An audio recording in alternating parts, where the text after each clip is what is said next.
Bom, pessoal, vamos começar então, né? Vamos começar fazendo a nossa prece inicial para a gente poder ambientar aqui e começar, né, no nosso assunto e ver se a gente consegue encerrar esse tema hoje para passar para o próximo semana que vem, né, Kátia? Vamos ver se a gente encerra hoje. A gente já está umas 5 semanas falando sobre essa temática. Então, hoje a gente vai avançar para a gente poder mudar o tema para a próxima semana. Eu vou tentar ser mais dinâmico aqui nas respostas, mesmo porque a gente já abordou a gente já fez várias abordagens diferentes sobre o mesmo tema, explorando aí vários aspectos dele, né? Então, hoje eu acho que dá para a gente avançar um pouco mais. Vamos fazer a nossa prece inicial, então, pessoal. Vamos buscar serenar os nossos pensamentos, fechando os nossos olhos, agradecendo a Deus por essa oportunidade de estarmos aqui reunidos, estudando, buscando nos aperfeiçoar interiormente, nos colocando à disposição também da espiritualidade para que as inspirações possam conduzir as nossas vidas para o melhor, para a nossa evolução espiritual, que os nossos mentores encontrem sempre acesso no nosso pensamento, a fim de que a gente possa escolher melhor, agir melhor, pensar melhor e sentir melhor. E que esses sentimentos de amor, de bondade, de virtudes, eles possam tomar conta dos nossos lares através de uma mudança do clima psíquico, das vibrações que muitas vezes permeiam os nossos ambientes domésticos. Que Jesus esteja sempre em nossos corações, sendo para nós modelo e guia em todas as situações da vida. Fica conosco, hoje, agora e sempre. Que assim seja. Pessoal, então nós vamos continuar desenvolvendo o tema. Semana passada a gente falou na pergunta 515 do Livro dos Espíritos. Para quem não tem, pessoal, depois o Sandro mandou em PDF no grupo e também vocês podem adquirir o Livro dos Espíritos, tá? Tem edições econômicas, ele é baratinho, você compra o Livro dos Espíritos nessa edição econômica aí. A gente está na pergunta 515, né? A gente parou nela.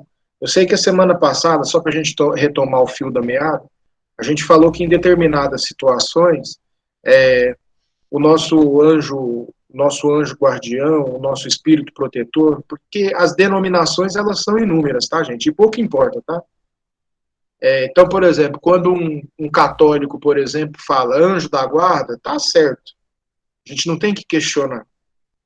Né? Ah, não, mas não é anjo porque o espírito ainda está evoluindo, então não é anjo. Poxa, pouco importa isso. A terminologia pouco importa. O que importa é a que elas se referem. Entende? Então é mais ou menos isso, mais ou menos por aí. Então, quando fala anjo da guarda, tá certo também. Você não precisa imaginar que o espírito protetor ele já chegou na condição de angelitude, no sentido evolutivo, mas sim uma forma de classificar. O próprio Livro dos Espíritos fala anjos da guarda. Então, por que a gente vai censurar, né, adotando aquela postura chata de ficar apontando o dedo? Não faz sentido. Então, anjos da guarda, espíritos protetores, mentores espirituais, são todas denominações corretas. Pelo menos, assim, na minha leitura, tá, pessoal? Claro que pode haver controvérsias nesse sentido. Mas, na minha leitura, a denominação para classificar os espíritos que nos acompanham, elas não vão importar muito, tá? Já que elas se referem à mesma coisa. Bom, dito isso, a gente falou semana passada que, em muitos casos, só para a gente dar continuidade, tá? A gente falou que, em muitos casos, existe um afastamento dos espíritos protetores, dos anjos da guarda. E esse afastamento, ele não é um afastamento aleatório, sem nenhum propósito. O afastamento que muitas vezes os mentores têm de nós é para que a gente possa desenvolver a nossa autonomia. Então, por exemplo, numa situação de um teste existencial em que eu vou precisar colocar a minha bagagem já adquirida para fora, naquele tipo de experiência que eu vou viver, às vezes o mentor espiritual ele reduz a velocidade ali no processo de inspiração, para que eu, diante da minha própria experiência, eu consiga decidir por mim mesmo, sem nenhuma inspiração, sem nenhuma sugestão, para ver o que eu vou fazer das informações que eu já adquiri. Então, aí não é um processo de inspiração que está acontecendo, é o seu conhecimento, é o seu conhecimento, é a sua bagagem adquirida que vai determinar a forma com que você vai agir, sem contar muito com o processo de inspiração, tá? Então, assim, por que que isso acontece? Para fomentar a nossa autonomia. Porque chega um momento da evolução, isso também a gente disse a semana passada, você consegue abolir a necessidade de um anjo protetor, de um mentor espiritual. Quer dizer, o espírito, quando ele evolui, ele chega numa autonomia tamanha que ele não precisa mais de um mentor espiritual orientando os seus passos. Tá?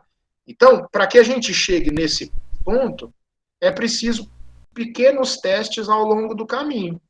Vamos ver como é que ele se sai sozinho nessa situação. Vamos ver como é que ele se sai sozinho naquela situação.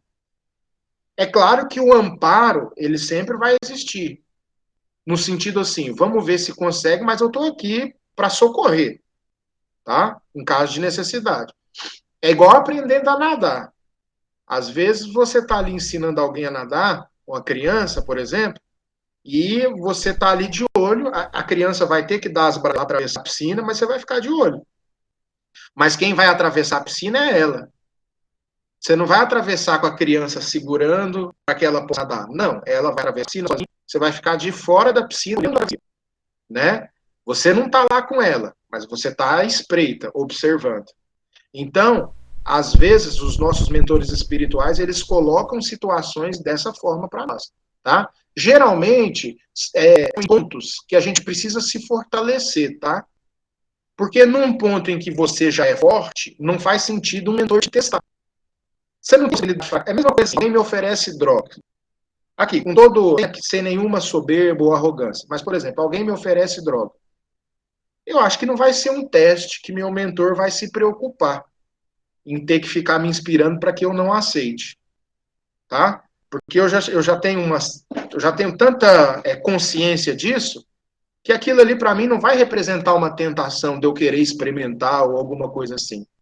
Então, meu mentor espiritual não vai fazer esse tipo de teste comigo porque ele sabe que eu já estou firme nesse ponto. Aqui que há um detalhe. O teste, ele vem em pontos que a gente ainda não está totalmente firme, para ver se a gente firma. E aí é que está a complicação. Então, por exemplo, o que vai me pegar, qual que é a situação, qual que é a experiência que eu vou ter a possibilidade de vacilar?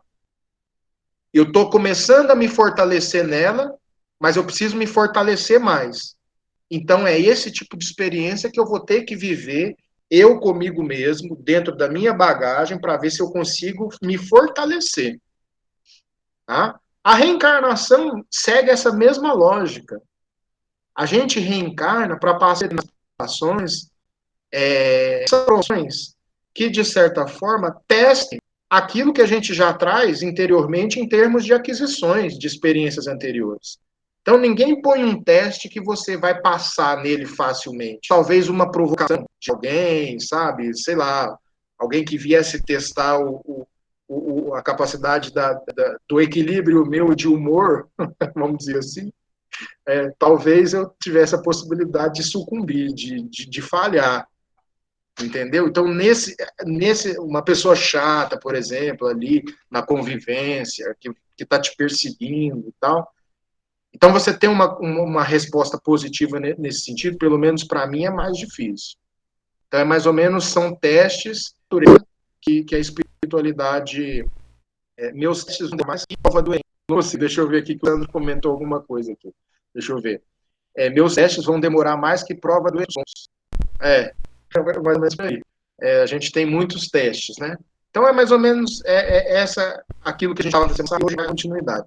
Só para a gente poder estar recapitulando, para a gente poder crescer e caminhar sozinho. senão não tem mérito, tá, gente? O mérito, ele nasce da dificuldade, da possibilidade de errar. Por exemplo, né? Não adianta não furtar porque tem uma câmera filmando. Né? Você tem mérito de não furtar, tem uma câmera ali. Se a câmera, aí sim a sua ética vai ser testada, a sua moral vai ser testada. Geralmente é quando ninguém nos observa, quando o nosso mentor se afasta, né? São momentos mais decisivos para a gente provar essa virtude. Tá? Isso acontece com frequência, tá? E não é abandono do mentor, tá? Pode deixar isso ressaltado. Seu mentor não está te abandonando. Seu mentor está querendo que você cresça. Isso pode despertar no indivíduo, inclusive, uma falsa sensação de abandono, tá? Puxa, mas diante dessa provação aqui, onde está a providência divina? Mas é uma falsa sensação de abandono. Às vezes, ali é um teste necessário para o seu fortalecimento. Então, é mais ou menos assim. Às vezes a gente confunde, né? Quando você está na experiência, a pessoa desanima. Ah, não, providência divina o quê? Olha o que eu estou experimentando, né? Situação tão difícil. Mas muitas vezes aquela situação ali é uma situação... Porque a gente desconhece o nosso passado. E é bom que, assim, o desconhecimento do passado, ele tem um propósito de ser. Então, quer dizer, esse desconhecimento do passado deve servir para nos proporcionar mais serenidade diante da experiência. Porque para tirar uma avaliação de quem fomos, é só a gente analisar um pouco a nossa tendência, as nossas tendências feinhas que ainda se encontram dentro de nós, as nossas tendências, né? Quando a gente observa as nossas tendências, principalmente as más tendências, porque todo mundo tem predisposições boas, né? E tem predisposições ruins, mas a que a gente chama de má tendência. Essas más tendências, que é algo inato nosso, que a educação ela consegue corrigir, mas ela não é suficiente, essas más tendências elas já indicam o tipo de experiência que eu tive no passado, né? Então, assim, quando a gente vai observando com detalhe esses monstros que existem dentro de nós, aí a gente chega à conclusão que é bom não saber o que a gente foi, não. Basta observar direitinho, e só sei assim, você foi muito pior. Então, pega o que você tem no seu coração, essa parte de sombra que você tem, e que você sabe que está aí, e imagina que que essa parte foi mais intensa. Ela era muito mais, essa nuvem de sombra, ela era muito mais pura dentro do seu coração, ela era muito mais densa. Aí é bom deixar para lá, né? É bom deixar para lá. Tem curiosidade que foi, se bem que tem gente que é curioso, né? Tem muita gente que busca em terapia, não serava justamente por causa disso, tá? A questão da regressão de memória, ela só é aconselhável em casos muito pontuais de terapia, quando as memórias elas estão no especializado nesse tipo de terapia. Por capricho, por mera cuidade, traz mais transtorno do que benefício. Então vamos continuar nossas perguntas, uma colocação. Vocês podem ficar à vontade, tá? Para ativar o microfone e falar quando bem entender. Claro que prioridade é no escapulir para quem não já ouviu. Pode ir para nós, Kátia, a 516. Poderiam nossos mais nos acompanharem na vida? Isso às vezes dá. Porém, o que mais frequentemente se verifica é encarregarem dessa missão outros espíritos encarnados. Não faz muito sentido o seu mentor reencarnar que a missão dele é mundo espiritual. Se for para te ajudar, vai reencarnar outros espíritos que também são simpáticos a você. Porque, assim, gente, se a gente for parar para analisar, a gente reencarna com uma rede de apoio muito grande nesse sentido, né? Uma rede de apoio que eu falo assim, de apoio emocional mesmo, né? A gente tem uma rede de apoio de amigos, às vezes é uma pessoa, e a gente tem uma rede de apoio espiritual também. Só que essa rede de apoio espiritual tem um encarregado, que é o seu mentor, né? A gente tem outros espíritos simpáticos que estão no mundo espiritual, outros espíritos reencarnam simpáticos perto de nós, tá certo? Às vezes como membro da família, às vezes não como membro da família, mas como amigos que a gente tem. E outros espíritos simpáticos a nós estão reencarnados também em outras regiões do Brasil ou do mundo, tá? Inclusive também espíritos antipatizados, também reencarnados. Um espírito encarnado, a antipatia ela é muito forte, o ódio é muito forte, nem sempre eles reencarnam imediatamente juntos na próxima reencarnação, uns aos outros. Por quê? Porque a espiritualidade fala assim, o ódio está muito intenso. Essa poeira precisa baixar. Então, não é bom que esses reencarnem próximos. um canto do mundo, outro para o outro, para que eles possam evoluir na experiência reencarnatória, para que no futuro possam se encontrar. Então, isso aí acontece quando o ódio é isso. E quando o ódio, muitas vezes, leva a violência para se dissolver. É claro que isso, às vezes, pela tendência anulada, pode vir na próxima existência.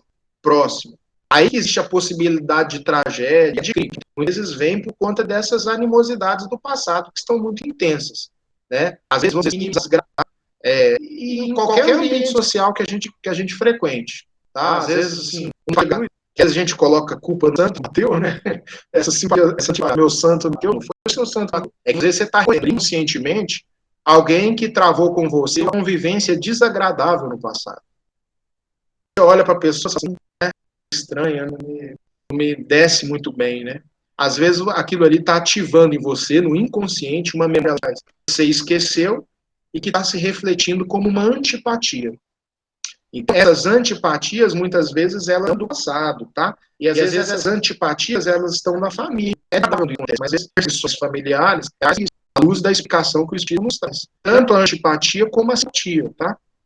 Então, numa reencarnação, vem um pacotinho de espíritos simpáticos e antipáticos. Precisa saber por quê? Porque se é só espírito antipático, a gente não consegue dar pressão. A gente não dá conta. A gente precisa de alimento emocional. O ser humano é carente de alimento emocional. E para que ele possa se alimentar emocionalmente, ele precisa de relações que são simpáticas ao tipo de vida emocional que ele traz dentro de si. Se ele só tem relações antipáticas, nesse sentido de animosidade, de adversidade, né, então ele precisa de alguém simpático, né? Mesmo que seja fora da família, alguém que é conectado com o nosso coração. Tá? Então, assim, a providência divina, ela sabe que a resistência ela possa ficar mais leve. Mas os nossos amigos, eles reencarnam. E mesmo quando eles reencarnam, a gente pode se encontrar durante o sono, né? Então, assim, mesmo um espírito que é esse amigo, você não conhece ele reencarna. Durante o momento do sono físico, você pode ter esse tipo de encontro. É claro que precisa de uma questão de horário, que eu já falei com vocês, que é uma coisa interessante, né? Por exemplo, agora no dia.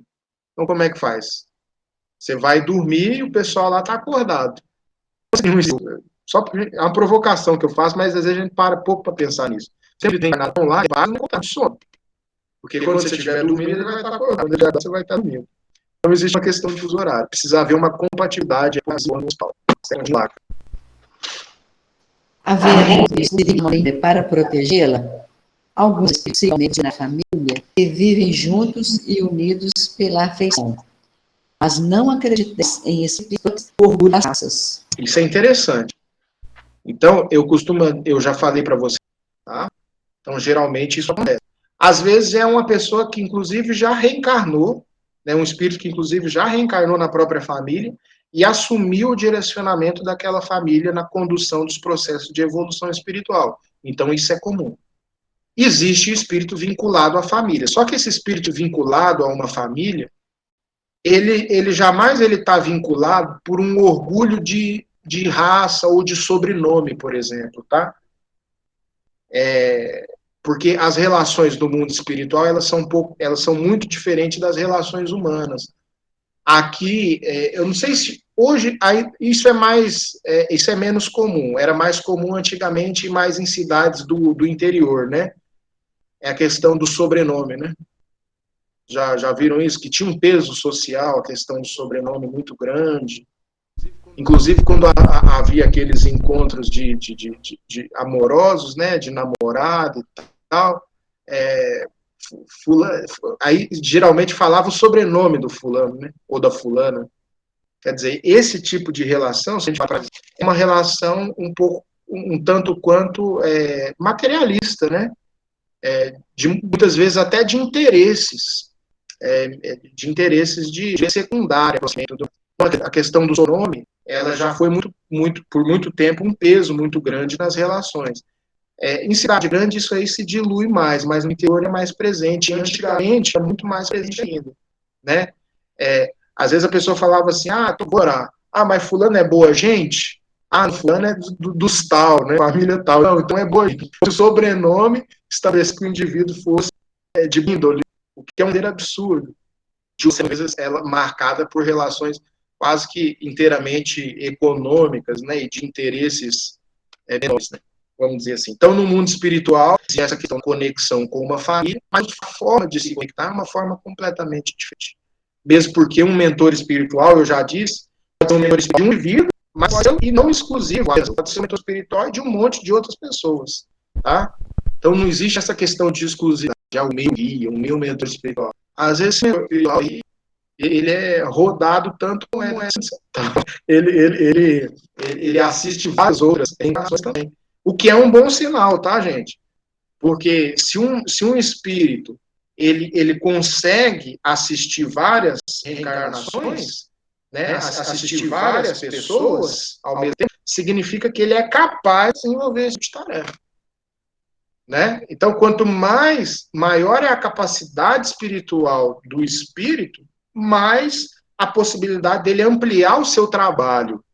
Então, às vezes, ele é seu mentor, mas ele é mentor de mais 15 pessoas. Não é um mentor exclusivo. E se ele é mentor de mais 15, é porque ele é capaz de fazer isso. É sinal é bem mais elevado que ele. Né? Então, eu não sei se a gente pode traçar esse paralelo, mas eu me arrisco a dizer que quanto mais exclusivo é o mentor, e quanto mais evoluído, menos exclusivo ele é. Pelo menos assim, gente. É claro que é uma brincadeira, mas só para a gente fazer um paralelo que não tem questão de orgulho nesse sentido. Né? Às vezes querer saber o nome, né, Kátia? Às vezes querendo. Eu lembro até que o Divaldo, ele estava, quando ele começou a comunicar com a Joana de Anjos, ela escrevia um espírito familiar, se eu não me engano, amigo. Toda vez que ele psicografava a mensagem da Joana de Anjos, no final vinha um espírito amigo. Mas que espírito amigo é esse, né? E aí, criando uma expectativa de quem seria. E aí, ele falou que quando ela falou que o nome dela era Joana, ele ficou um pouco desanimado. Tem certeza? Né? Tem certeza que Joana? Não, é Joana, meu nome é Joana. Então, quer dizer, às vezes fica querendo aí uma expectativa de um mentor bem evoluído e tal. Quanto mais evoluído, menos exclusivo, pode ter certeza, porque mais frente de trabalho é capaz de desenvolver. Né? Vide Jesus, né, que é responsável pelo nosso vida. Então é só a gente poder, mesmo paralelo, quando o espírito evolui, mais frentes de trabalho ele é capaz de abrir. Pode continuar, Kátia. Assim, como são atraídos pela simpatia para certos indivíduos, são no igual os particulares para as reuniões de indivíduos, os espíritos preferem estar no meio dos que se lhes assemelham. Acham-se mais à vontade e mais certos de serem ouvidos. É pelas suas tendências que o homem atrai os espíritos. E isso, quer esteja só, quer faça parte de um todo coletivo, como uma sociedade, uma cidade ou um povo. Portanto, as sociedades, as cidades e os povos são de acordo com as paixões e o caráter neles predominantes, assistidos por espíritos mais ou menos elevados. Os espíritos imperfeitos se afastam dos que os repelem. Segue-se que o aperfeiçoamento moral das coletividades, como o dos indivíduos, tende a afastar os maus espíritos e a atrair os bons, que estimulam e alimentam nelas o sentimento do bem, como outros lhes podem insuflar as paixões grosseiras. É interessante isso aqui, né? Porque independente de onde você esteja, o homem atrai os espíritos em razão das suas tendências, quer ele esteja só ou faça parte de um todo de um coletivo ou até de uma sociedade. Então não adianta a gente se transferir para uma sociedade mais civilizada, mais evoluída, por exemplo, se a gente arrasta conosco as nossas tendências, né? Porque não é o local, é o indivíduo que abre margem. É aquilo que a gente também falou a semana passada. Eu posso estar num centro espírita, mas eu posso estar em má companhia. Então não significa, e eu posso estar em casa em boa companhia, não é a localidade.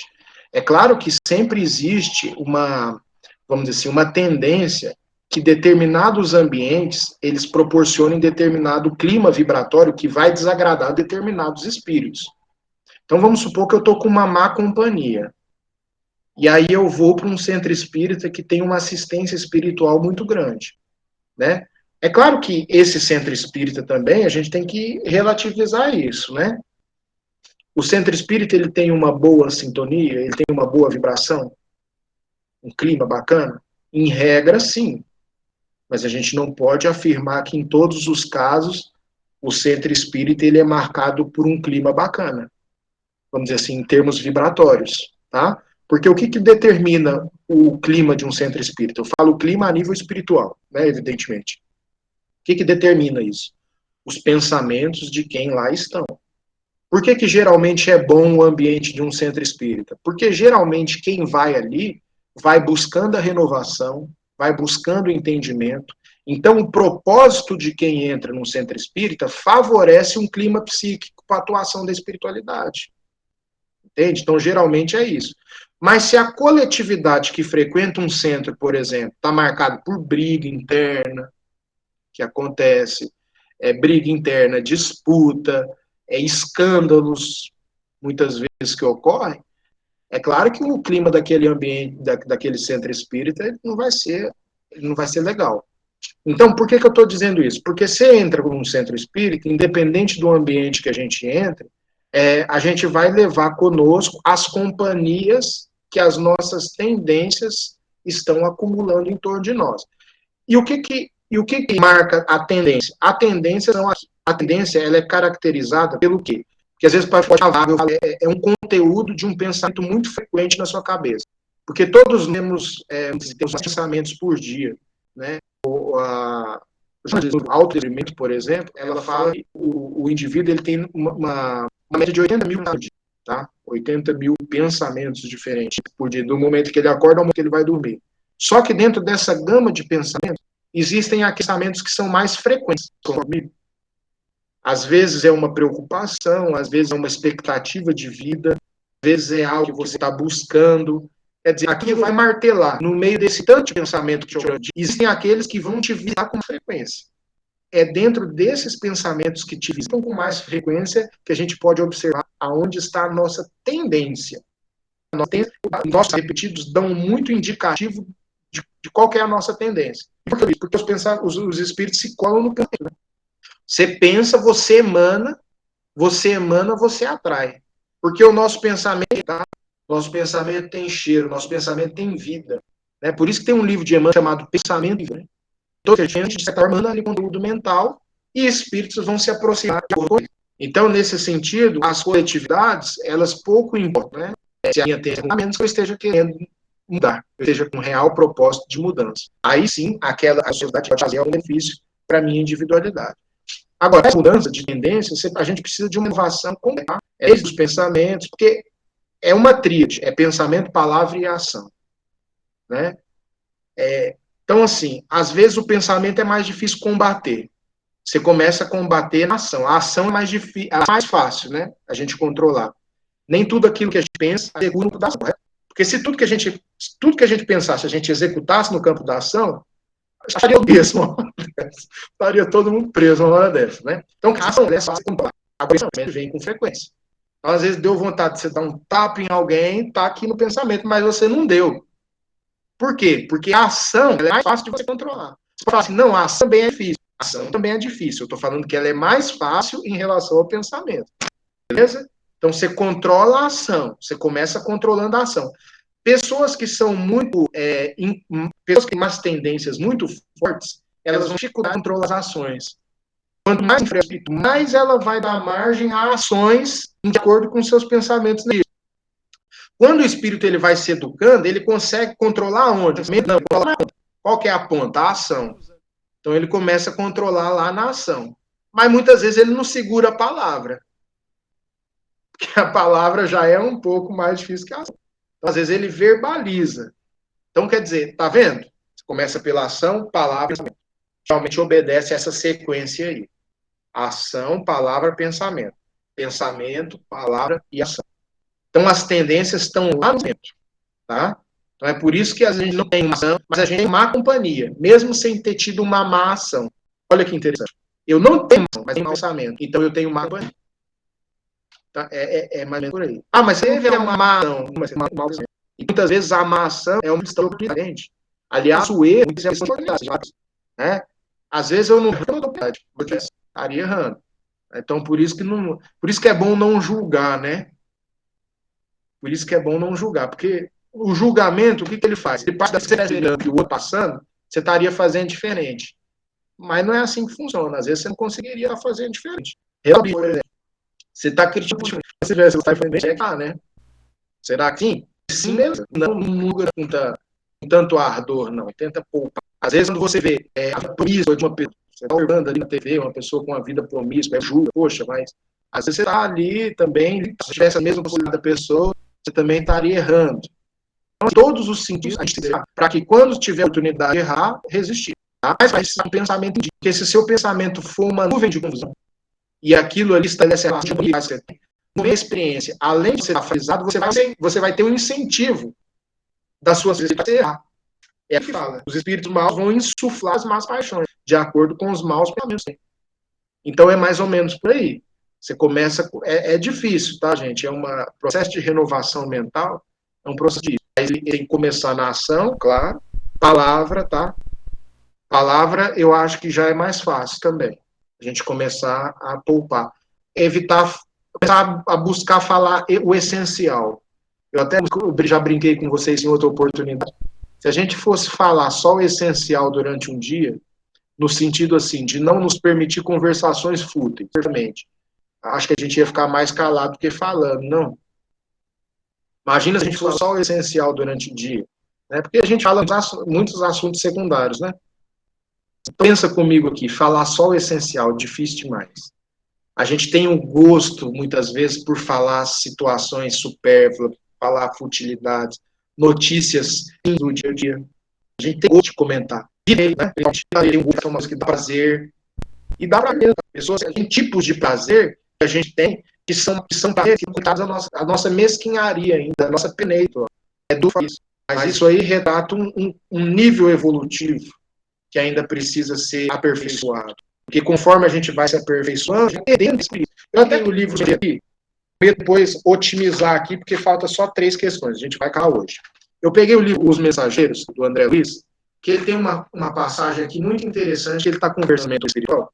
Depois do livro Nosso Lar, da experiência que ele teve inicialmente, em que ele estava superando muitas vezes no livro Os Mensageiros, ele já tinha obtido muitas vitórias sobre essas reminiscências que ele ainda trazia da Terra. Para a gente descondicionar a nossa mente daquilo que o mundo material condiciona, que a gente encarna. E olha o que ele fala aqui no parágrafo. Perdera totalmente a paixão de ordem menina. Fala essa palavra. O que estava querendo dizer com isso aqui? Ele já não fazia dos fusquinhos. Ele tinha perdido todo o interesse. Ou seja, a fala dele começou a se interessar mais pelo que era essencial. Aí o mentor fala assim para ele, na verdade, fala assim para ele: André, meu amigo, você vem fazendo a renovação mental. Olha, a renovação refrigerante. Em tais períodos, extremas dificuldades de nação. Lembre da meditação no Evangelho de Jesus. E continua. Há espinhos nas velhas margens das indústrias. Ou seja, quando ele parou de falar dos assuntos menos, começou um certo tédio. A vida dele começou a ficar meio que vazia. Interessante para nós. Quem faz isso é tedioso para nós. Ele pode ser tedioso. Sabe? Porque a gente está tão acostumado com questões grosseiras da Terra. Deixa lá, vai falar assim, pô, não tem anjo bom. Assim, poxa, eu gostei disso aí. Né? Aí essa você é umbral, desce para lá. Mas não é bem assim. Porque a reencarnação dela é mais rápida. Entende? Porque ela não aguenta o espiritual. O mundo espiritual, para ela, ainda é um fardo. Por quê? Mesmo o mundo espiritual em regiões superiores. Por quê? Porque ela ainda cultiva grosseiras. Papai não pode falar agora. Então, espera um pouco. Então, nesse sentido, o que acontece? Ele começou a sentir um certo tédio. E todos nós vamos experimentar esse certo tédio, faz parte da transição. Você sabe por quê? Porque para se preencher de coisas espirituais, você precisa esvaziar de coisas materiais. Porque não tem como você jogar água em cima de lama. Água pura em cima de água suja. Você tem que água suja, jogar fora, lavar o copo, pular perto. Quando você põe um copo na pia para encher de água, ele vazio por um tempo. Até você começar a encher de água limpa. esse vazio do copo mas faz parte do nosso crescimento espiritual. Para se preencher de coisas do Espírito, é preciso se vaziar.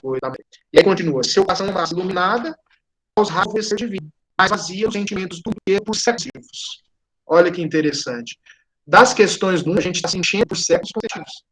Então não é fácil esvaziar dos nossos corações das questões do mundo.